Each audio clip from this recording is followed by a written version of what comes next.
Mi madrastra me echó de mi casa a los 14 años. Yo era aún una niña cuando mi madre murió. Era hija única, y mamá había estado enferma desde que tengo memoria. Fue difícil para nosotros, pero nunca me quejé. No puedo decir lo mismo de papá. Él empezó a resentir a mamá, y no creo haberlo visto derramar una sola lágrima cuando ella falleció. Puede que haya sido agotamiento de cuidador, o puede que haya sido otra cosa lo que lo llevó a mostrar semejante falta de respeto y de emoción cuando murió. No lo sé. Todo lo que sé es que eso me cayó muy mal.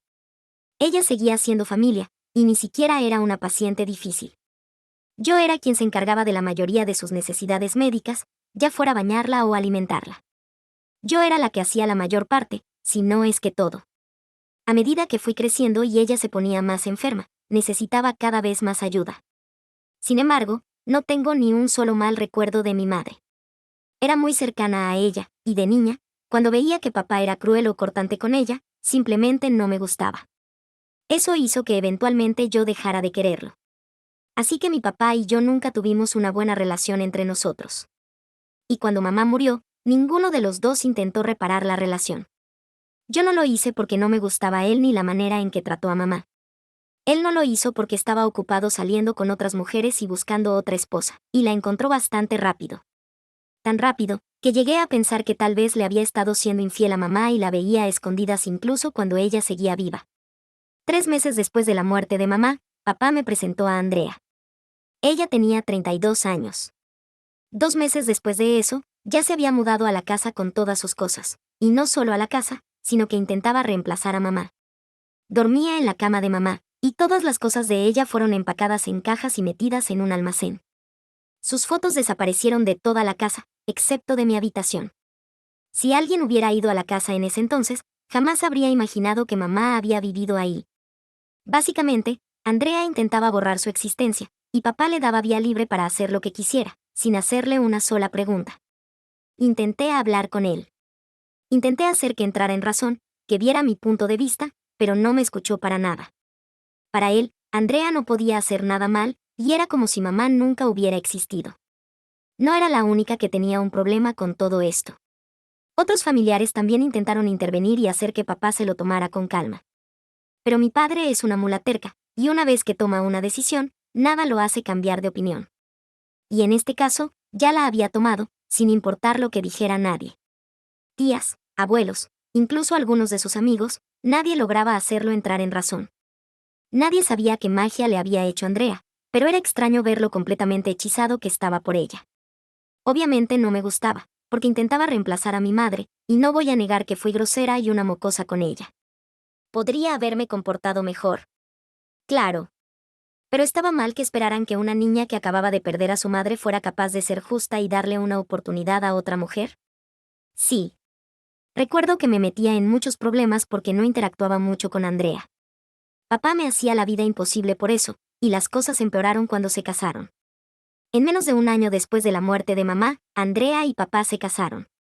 La mayoría de la familia estaba completamente decepcionada de mi padre, así que muchos ni siquiera fueron a la boda. Entre ellos estaban mis abuelos paternos. Ellos amaban muchísimo a mi mamá y fueron dos de sus mayores defensores.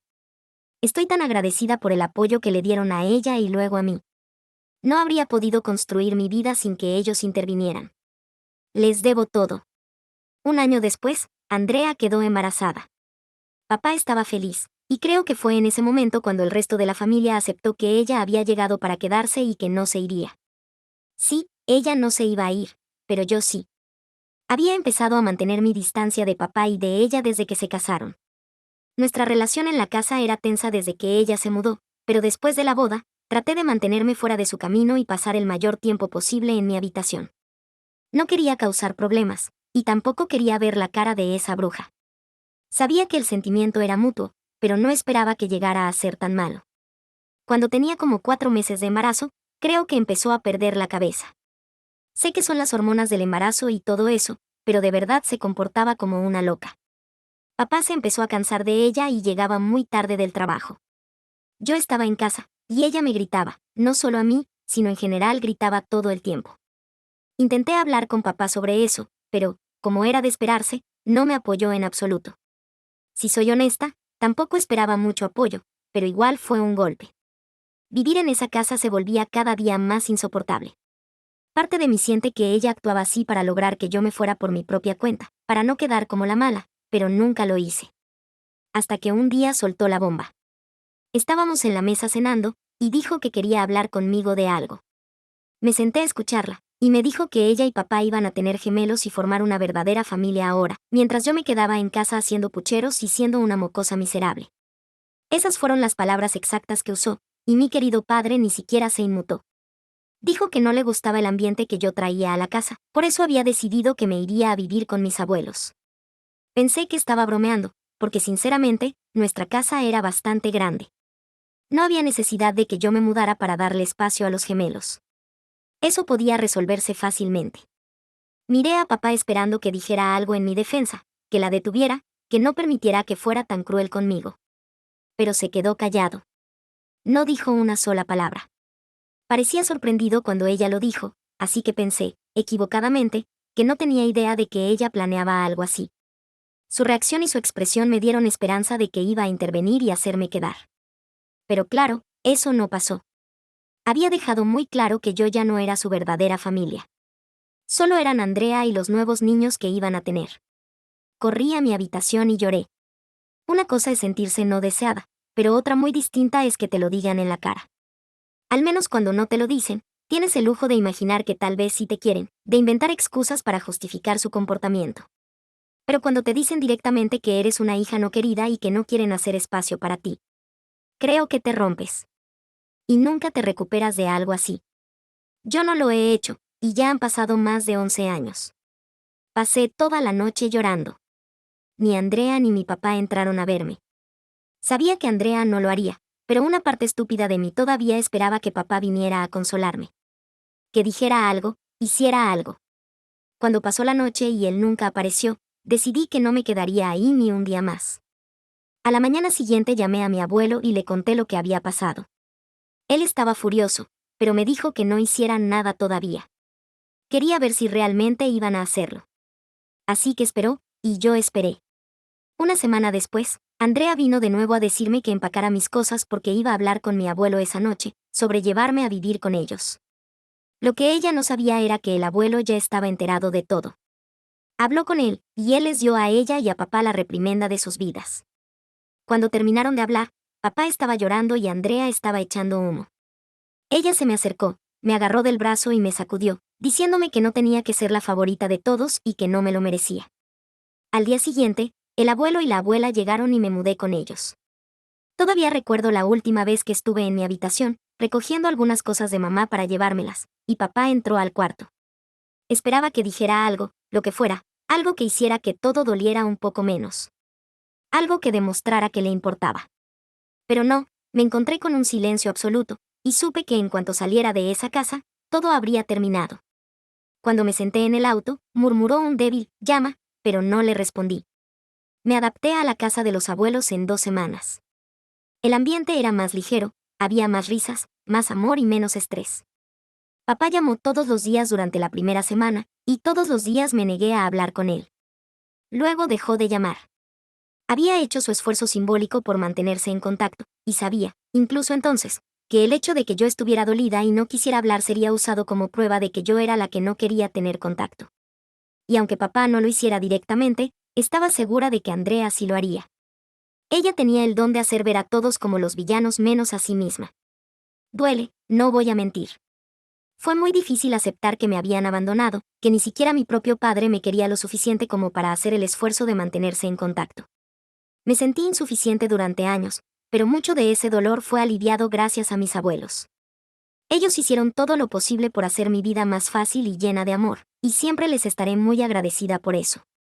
Cualquier experiencia que tengo de una relación sana y cálida es gracias a ellos. Claro, mamá también me adoraba, pero como estaba enferma, no era una relación normal. Y hasta donde sé, ellos cortaron totalmente el contacto con papá.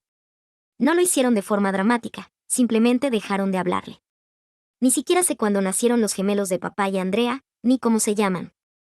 Creo que los abuelos fueron a conocerlos, y me preocupaba que eso los ablandara con Andrea, pero nunca pasó. También creo que papá y Andrea pensaban que una vez que los niños nacieran, todo se arreglaría y ellos aceptarían la situación, pero cuando eso no ocurrió, todo se fue al carajo de formas que nadie imaginaba. Tengo 25 años ahora. Fui a la universidad. Tengo mi propio trabajo, pero sigo viviendo en la misma ciudad porque mis abuelos ya están mayores y necesitan que alguien esté cerca para cuidar de ellos. No es que estén postrados en cama ni nada de eso. Simplemente me siento mejor estando cerca, por si necesitan ayuda con algo. Hace unos días, el abuelo me dijo que había cambiado su testamento y que quería dejarme toda su herencia. No iba a darle nada a papá ni a sus nuevos hijos. Las propiedades y el dinero se dividirían entre yo y la hermana de papá, mi tía Laura. Ella no tiene hijos. Así que, en efecto, yo era la única nieta mencionada en el testamento. Le pregunté por los hijos de Andrea y me dijo que no iba a dejarles nada. Era su decisión al final del día, y no voy a mentir, me sentí un poco satisfecha de que hubiera decidido no incluirlos. Sé que son solo niños y que no es su culpa, pero no puedo evitar sentirme bien por ser la nieta favorita.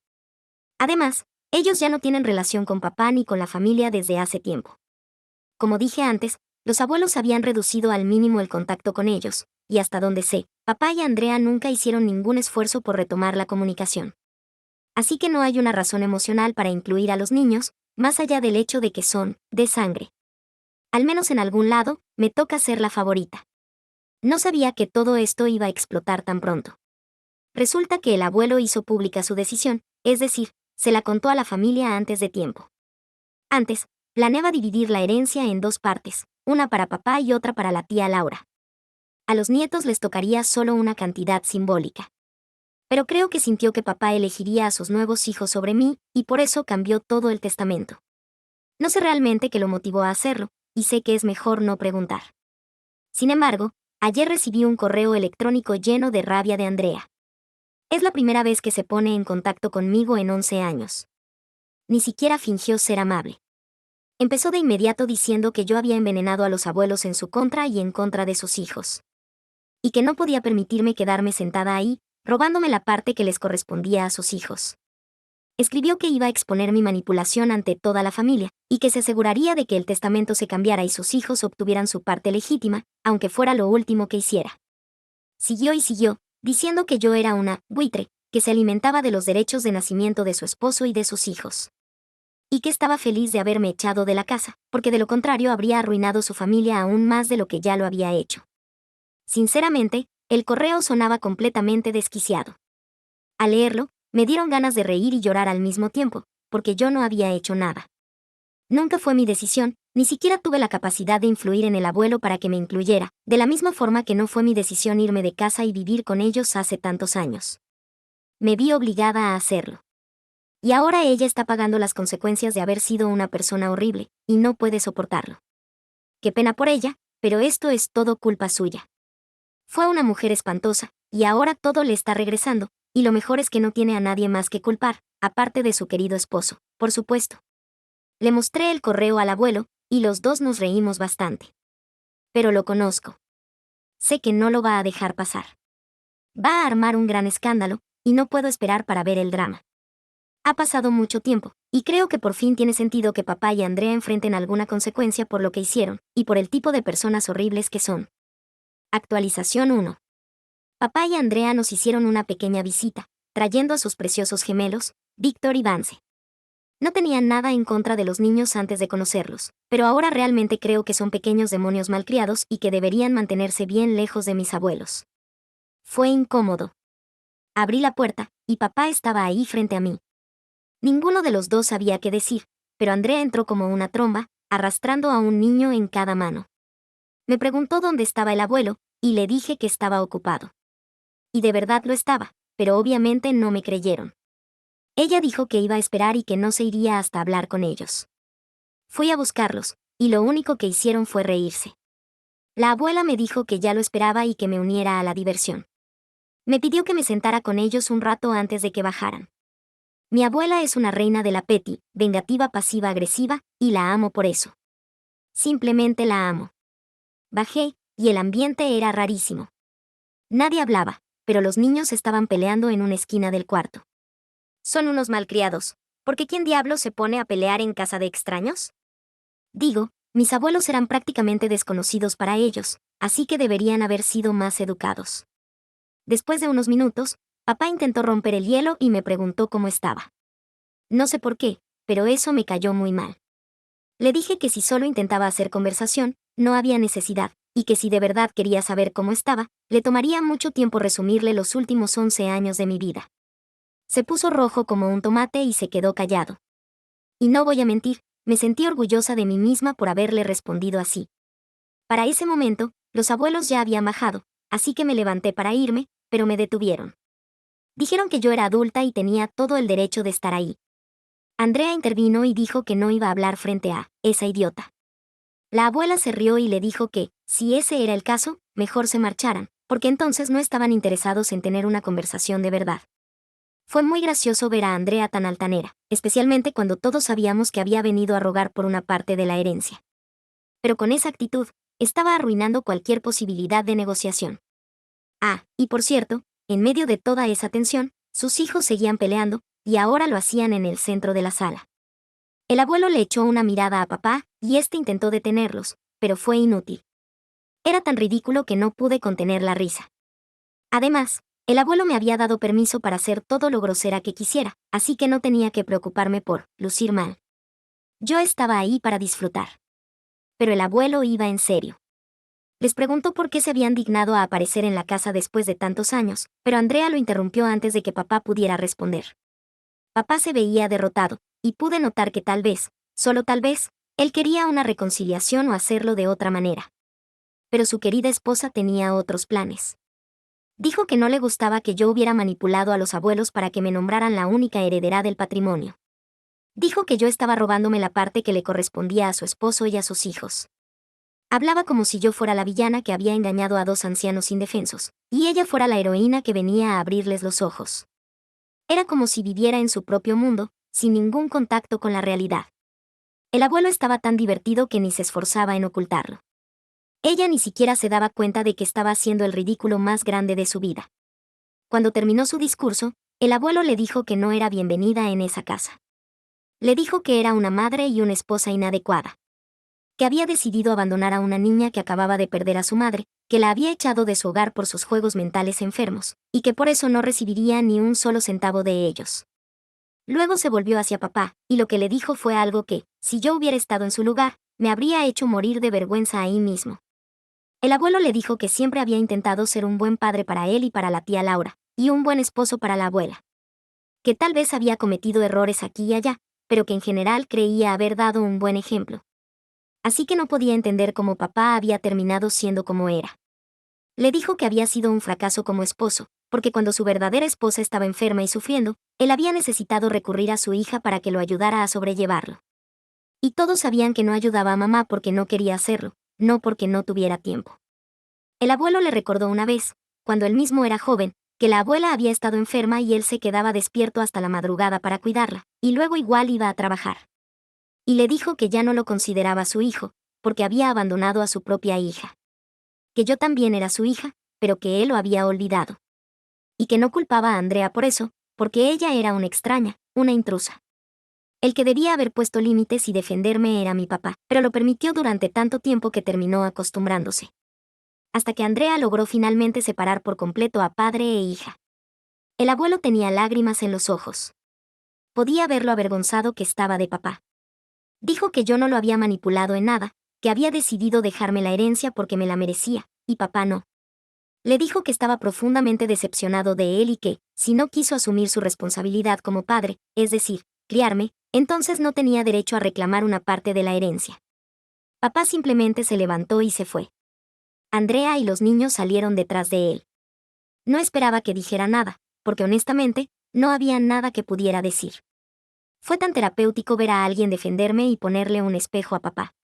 Siempre tuve ese sentimiento persistente de que él me había tratado muy mal, pero nadie se lo había dicho en la cara. Y hoy, después de tantos años, por fin pasó. No podría estar más feliz. Me siento reivindicada, y aunque suene tonto, hay algo dentro de mí que por fin se siente en paz. Todo gracias a mis abuelos. Actualización 2. Pensé que el drama ya había terminado, pero aparentemente no fue así. Después de la manera en que el abuelo destrozó tanto a Andrea como a papá, jamás habría imaginado que él tendría el descaro de intentar ponerse en contacto conmigo o con alguno de nosotros. Sin embargo, recibí un correo electrónico de su parte. Parecía sincero, pero no creo en la autenticidad ni en la honestidad que aparenta. Era un correo largo, en el que básicamente papá se pasaba disculpándose por haberme fallado toda la vida. Dijo que cuando mamá se enfermó, sintió que su vida había terminado. Que se volvió egoísta y que no podía pensar en nadie más que en sí mismo. Y que cuando conoció a Andrea después de la muerte de mamá, sintió que finalmente tenía otra oportunidad de ser feliz, y se aferró tanto a esa idea que, en su egoísmo, me sacrificó a mí en el proceso. Agregó que no intentaba justificar su comportamiento, porque lo que el abuelo le había dicho era absolutamente cierto. Solo quería que entendiera cuál había sido su forma de pensar. Era repugnante, tal como él mismo admitió, pero así fue. Dijo que muchas veces quiso comunicarse conmigo, pero nunca lo hizo porque no sabía qué decirme y sabía que a Andrea no le gustaría. Dijo que se había vuelto un esclavo de lo que ella quería, al punto de no darse cuenta de lo dañino que era todo eso. Creía que ya había arruinado las cosas con mamá y luego conmigo, así que no quería estropear también su relación con Andrea, por eso hacía todo lo que ella le pedía. Para él, ella era su última fuente de felicidad, su último rayo de esperanza, y ella lo sabía perfectamente y lo explotó al máximo. Dijo que nunca esperó que el abuelo le diera nada. Que toda la escena que se armó ese día fue idea de Andrea, y que estaba avergonzado tanto de sí mismo como de ella por lo que pasó. Básicamente, eso fue lo principal que escribió. Había un montón de cosas más, pero nada realmente importante. Y ahora no sé qué hacer. Hubo una época de mi vida en la que una confesión así era lo único que esperaba. Me levantaba todos los días con la esperanza y la oración de que tal vez ese día recibiría lo que tanto necesitaba. Y ahora, 10 años después, simplemente aparece y me lo da. Ni siquiera sé si quiero perdonarlo. Ni si puedo. Es más, ya estoy tan acostumbrada a esta vida que ni siquiera sé si hay algo que perdonar. No sé qué quiere lograr con este intento de volver a acercarse, y no tengo idea de lo que voy a hacer. Actualización 3. He decidido no responder a su correo. No tiene sentido hacerlo. No acepté su disculpa, y tampoco la quiero. Puede metérsela por donde no le dé el sol. Tal vez lo hace porque quiere fingir que se arrepiente de lo que hizo, y luego intentará reclamar parte de la herencia. O tal vez realmente está arrepentido y se dio cuenta del daño que causó. Pero ya no quiero saberlo. Lo que me hizo es algo con lo que él tiene que vivir. Yo no puedo perdonarlo, y no quiero que vuelva a formar parte de mi vida, ni siquiera de forma lejana. No creo que se lo merezca. Responderle, incluso solo para decirle que me deje en paz, sería darle una puerta de entrada otra vez. Y no pienso hacerlo. Él mismo se eliminó de mi vida, y así se va a quedar. No voy a darle ninguna oportunidad de volver a destrozarme. Así que sí, eso es todo. Estoy cerrando este capítulo para siempre. Y sé que no me voy a arrepentir de hacerlo. Mi exprometido planeó nuestra boda pensando en otra. Decidí desaparecerle a mi exprometido el día de nuestra boda y dejar un recorte de cartón de su ex en el altar en su lugar. Sé que algunas personas aquí van a saltar de inmediato y decir que fui dramática o grosera, pero por favor escúchenme por completo antes de juzgarme. Mi ex, Benjamín, de 26 años, y yo estuvimos juntos por más de 3 años y nos comprometimos hace 6 meses. Sé que la boda fue algo apresurada, pero fue porque mi ex no quería esperar un año entero antes de casarse conmigo. Yo solía pensar que estaba desesperado por casarse conmigo, y que por eso no quería esperar. Fui una completa tonta, porque nunca me di cuenta de que nada de esto era realmente por mí. Lo siento, pero voy a desahogarme mucho aquí. Mi familia y mis amigos saben lo básico de lo que pasó y por qué dejé plantado a mi ex, pero no puedo hablar con ellos sobre todas mis emociones y sentimientos. No todos en mi vida saben los detalles completos de lo que estoy pasando. Estaba profundamente enamorada de mi ex. Llevaba casi 6 meses esperando con muchísima ilusión la boda. Di mi 100% para asegurarme de que la boda fuera perfecta. Benjamín estaba ocupado con el trabajo y me dijo que no le importaban las cosas de la boda, así que podía hacer lo que quisiera. Intenté que me diera su opinión, pero siempre decía que no tenía idea de esas cosas y que mejor lo dejara fuera del tema. Desde que nos comprometimos, tenía una sensación molesta de que mi prometido se estaba distanciando de mí. Al principio pensé que era por la presión del trabajo, pero luego empecé a sentir que había una especie de falta de comunicación entre nosotros. Casi no salíamos a citas y ni siquiera pasábamos mucho tiempo de calidad en casa. Cada vez que intentaba organizar algo especial o proponer una cita, siempre había excusas de por qué no se podía ese día. Hubo un momento en el que me frustré un poco y le dije directamente a Benjamín que sentía que nos estábamos distanciando. Él me hizo gaslighting bien feo y me dijo que su trabajo y mis planes de boda nos estaban quitando tiempo, pero que todo estaría mejor una vez que la boda pasara y él trabajara menos horas. Para que quede claro, yo también trabajo, pero lo hago desde casa y tengo más tiempo libre. También tenía una buena cantidad de ahorros que estaba aportando para la boda. Mientras tanto, él no tenía muchos ahorros y tenía que hacer horas extra para pagar su parte. Antes de que alguien me llame bridecilla, déjenme decirles que se suponía que íbamos a tener una boda pequeña e íntima, con decoraciones mínimas y sin lujos. Benjamín ha sido pésimo con el dinero y ha tomado un montón de malas decisiones en el pasado, así que prácticamente no tenía nada ahorrado. Yo no quería una boda en el juzgado, pero estaba dispuesta a tener un compromiso largo para que Benjamín pudiera ahorrar para la boda, pero él no quería. Me dijo que trabajaría horas extra y conseguiría el dinero. Tuvimos varias conversaciones sobre eso, así que no fue algo que le impusiera de repente. Una boda sencilla en una iglesia pequeña con una recepción en el jardín era todo lo que íbamos a tener. Simple y sin complicaciones. Nunca pensé que terminaría dejando plantado a Benjamín y desapareciendo el día de nuestra boda. Pero bueno, en su mente nunca fue nuestra boda, porque se estaba imaginando a otra persona como su novia. Ojalá estuviera bromeando, pero no. Una semana antes de la boda, recibí un mensaje al azar en Facebook de la exnovia de Benjamín, Karina, de 26 años. Sabía que ella era su ex solo por el nombre, nunca la había conocido ni nada, porque me habían dicho que no seguían en contacto. Entonces Karina me escribió y me dijo que había algo que yo necesitaba saber sobre Benjamín. Me dijo que él le había estado enviando mensajes inapropiados y que estaba faltándole el respeto a nuestra relación. Me da vergüenza admitir que probablemente no le habría creído si no me hubiera mandado pruebas. Ella dijo que sabía que querría ver pruebas, así que adjuntó capturas de pantalla de sus mensajes de Instagram con Benjamín. Esos mensajes se remontaban bastante tiempo atrás. Karina apenas le respondía una o dos veces. La mayoría eran mensajes que Benjamín le mandaba en días aleatorios, diciéndole que le extrañaba y que todavía sentía cosas por ella. Esos mensajes comenzaron cuando Karina se comprometió. Después de un tiempo, Karina se hartó y le dijo que lo iba a bloquear, y que debía concentrarse en su propia relación en lugar de acosarla. Pero Benjamín no se detuvo. Lo que realmente me destrozó fue leer lo que él dijo sobre nuestra boda. Benjamín le dijo a Karina que el día de nuestra boda iba a imaginar que era ella en lugar de mí. Le dijo que todavía recordaba cada detalle de la boda que había planeado con ella y que nunca me había contado nada de eso porque todo eso era solo para Karina. Así que la razón por la que Benjamín no daba ninguna opinión sobre nuestra boda era simplemente porque quería cumplir los sueños de su boda, pero casándose conmigo. No puedo entrar en detalles sobre esos mensajes porque es demasiado humillante para mí recordarlos. Fui una completa tonta, de verdad. Incluso después de ver esos mensajes, una parte de mí seguía esperando que tal vez las capturas y los textos fueran falsos. Admito que revisé el teléfono de Benjamín. Ni siquiera se había molestado en borrar esos mensajes. Era más que evidente que Karina no había falsificado nada. Ese día me fui de la casa y me quedé con mi dama de honor y mejor amiga, Mariana, de 25 años. Le dejé a Benjamín un mensaje diciéndole que mi mejor amiga no se sentía bien y que me había pedido que me quedara con ella porque no quería estar sola. Benjamín se creyó esa mentira. Pasé los siguientes 3 días ahí con las mismas excusas. Él ni siquiera se molestó en preguntarme cómo estaba o cuándo iba a regresar. Así de desconectado estaba. Tal vez nunca estuvo enamorado de mí en absoluto. Cada vez estoy más convencida de eso. Es como si el hombre del que me enamoré y con el que decidí casarme simplemente ya no existiera.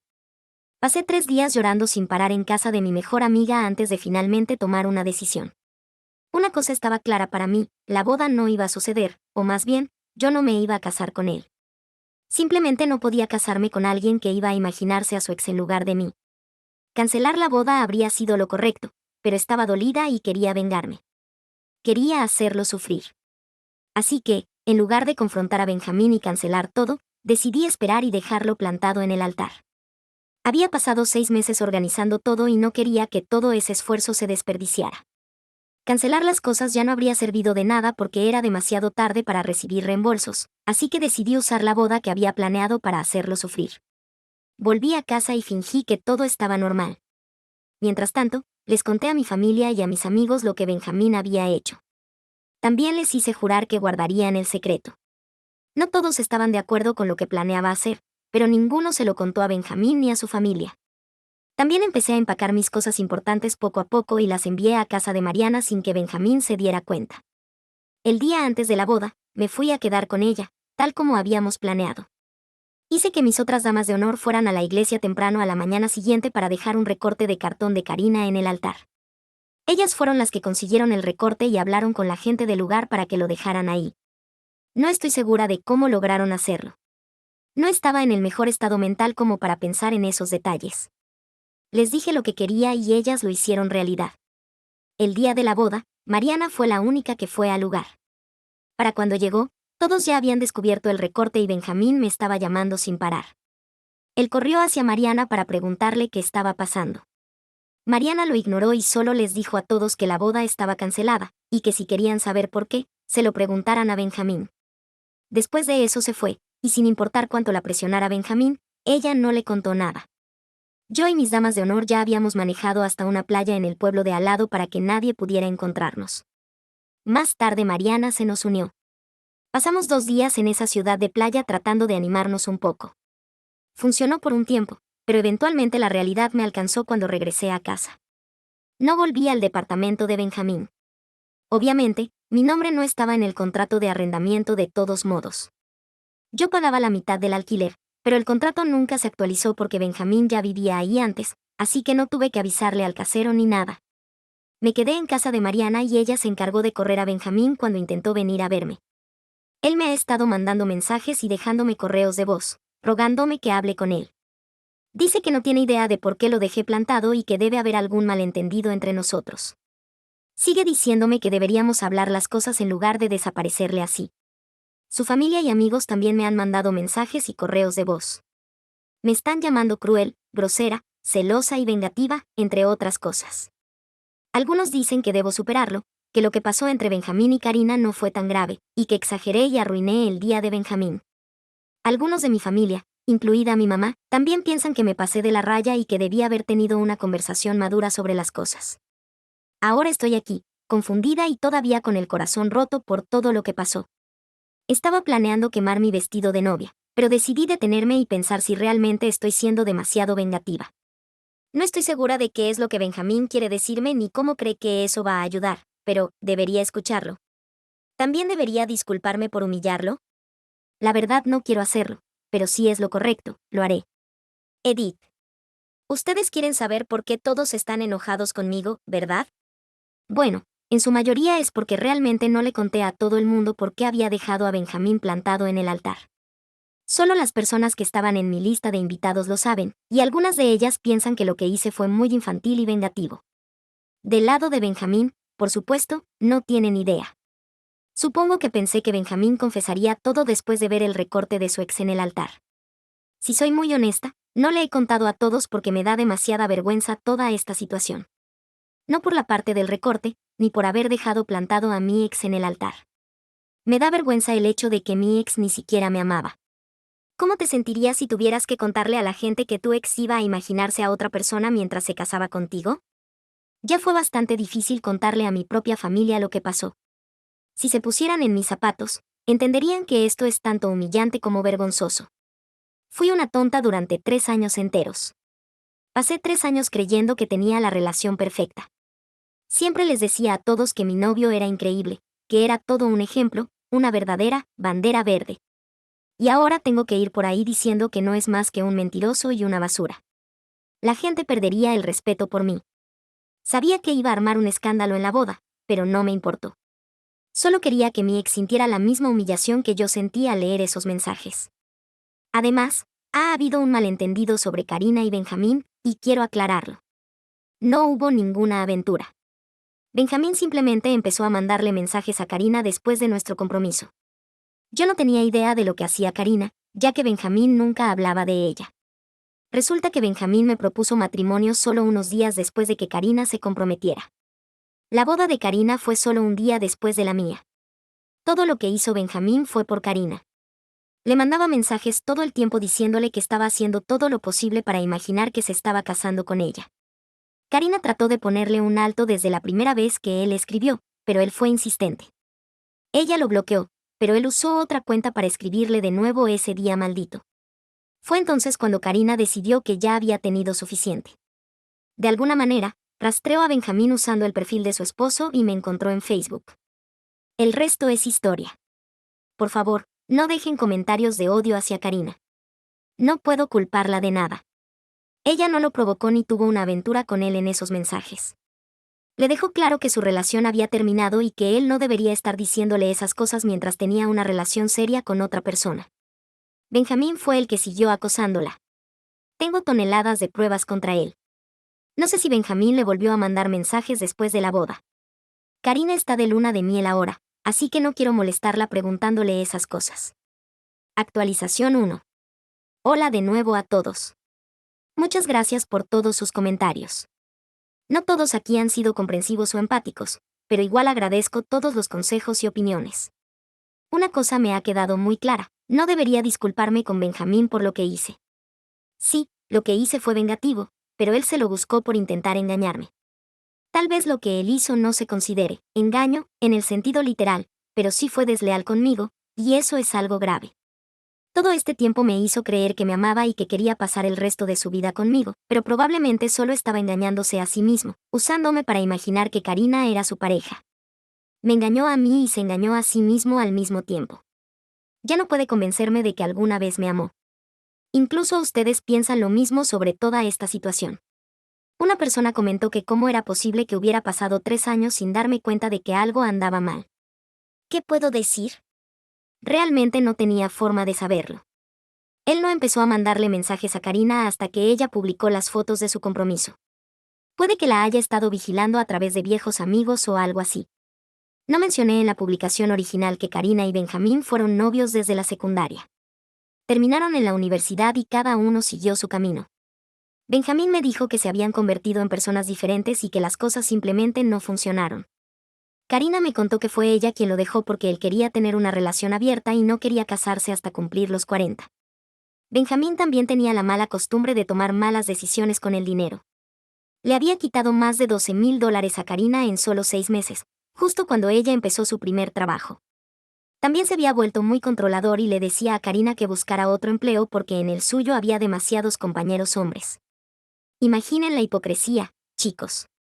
El mismo hombre que quería una relación abierta, también le decía a su novia que no trabajara con hombres. Karina dijo que Benjamín aparentemente se tomó bien la ruptura e incluso le dijo que volvería arrastrándose cuando nadie más la quisiera. Y en realidad pasó lo contrario. Él fue el que volvió arrastrándose después de un año, porque nadie quería salir con un tipo tan arruinado. Empezó a bombardearla con muestras de amor y declaraciones exageradas, sin dejarla en paz. Karina se hartó del acoso constante, cambió su número y pidió una transferencia a otro lugar de trabajo. Benjamín y yo nos conocimos y empezamos a salir unos 4 meses después de eso. Karina me contó todo eso el mismo día que me mandó las pruebas. Tuvimos una conversación bastante larga sobre todo. Ella es una buena persona y siempre le estaré agradecida por haber desenmascarado a Benjamín. Sé que mucha gente dirá que no era asunto suyo, pero les pediría que, cuando algo así pasa, hablen. Podrían salvarle la vida a alguien o abrirle los ojos a la realidad. Gracias a Dios descubrí cómo era Benjamín antes de casarme con él. Hablando de eso, todavía no he hablado con Benjamín ni con nadie, pero he estado pensando en aclarar las cosas. Pensé en simplemente agregar a todos a un grupo y enviarles las pruebas, pero decidí no hacerlo. La verdad, es demasiado trabajo.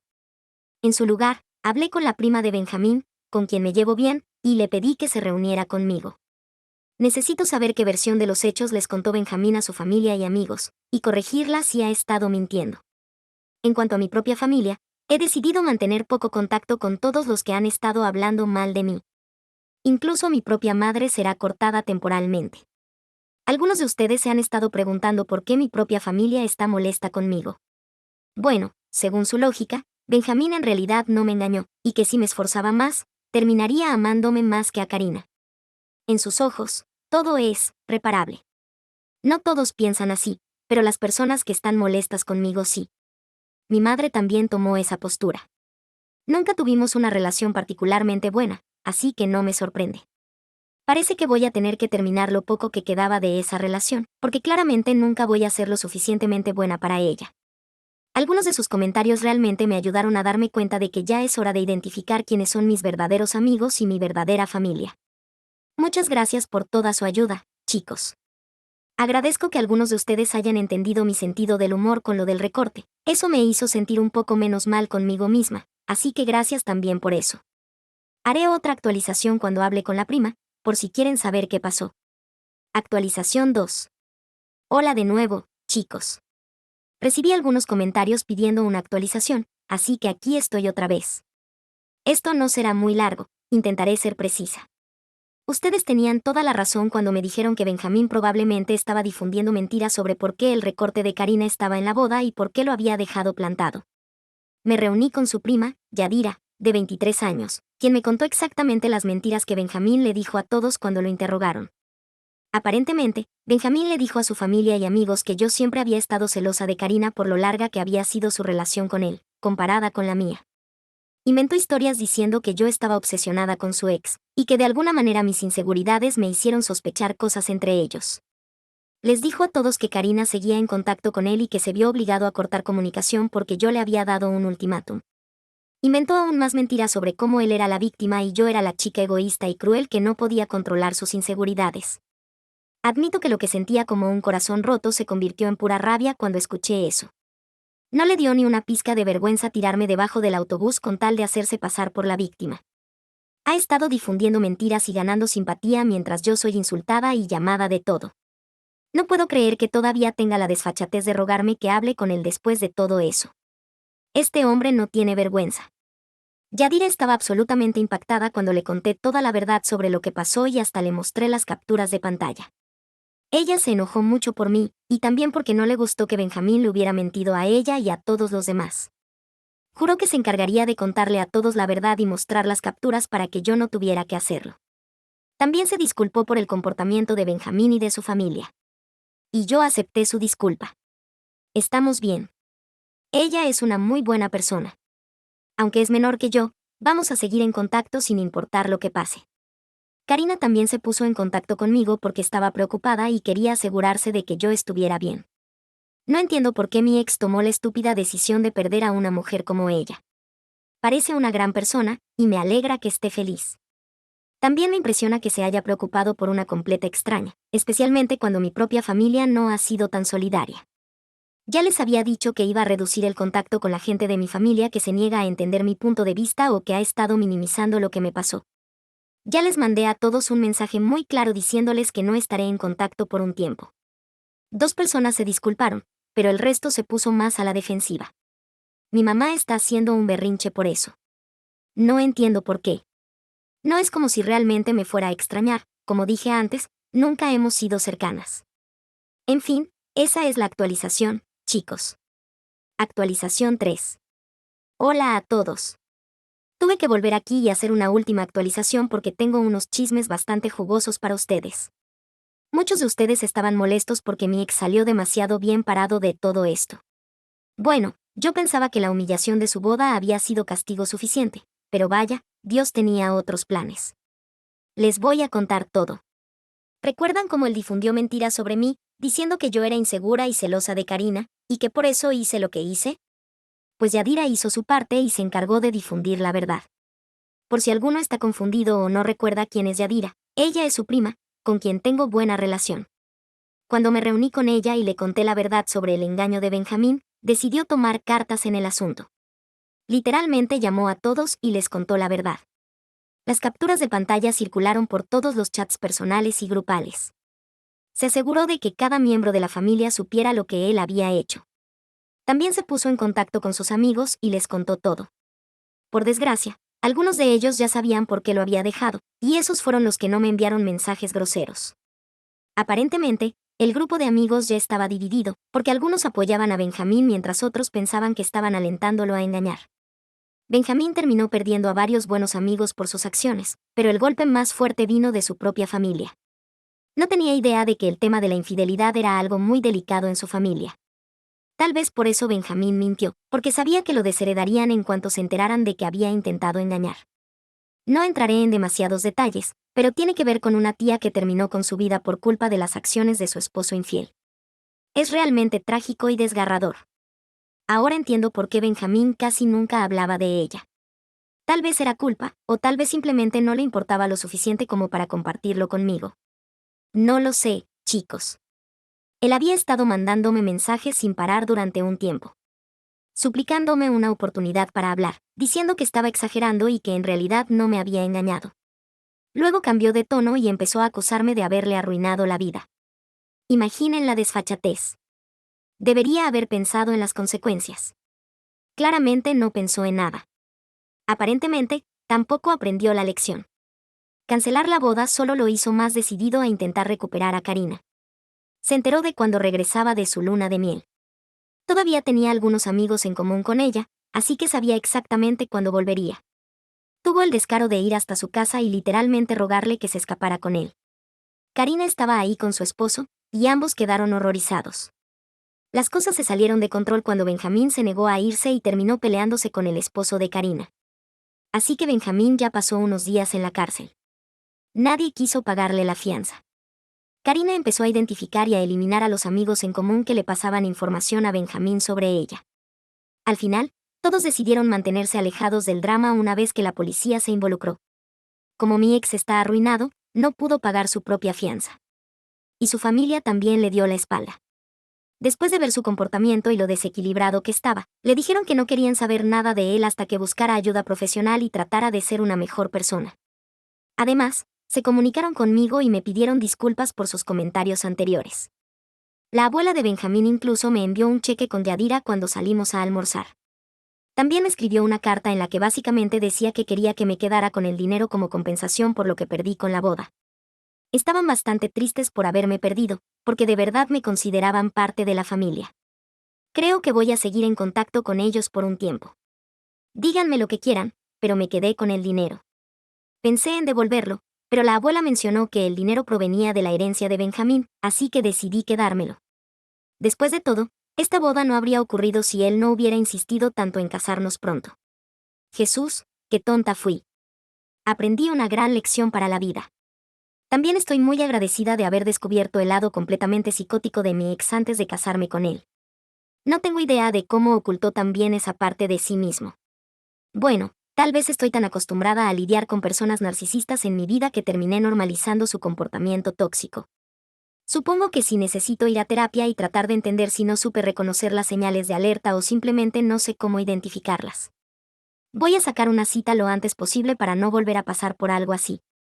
Algunos de ustedes estaban muy preocupados por mí, porque algo tan grande puede afectar emocionalmente a cualquiera.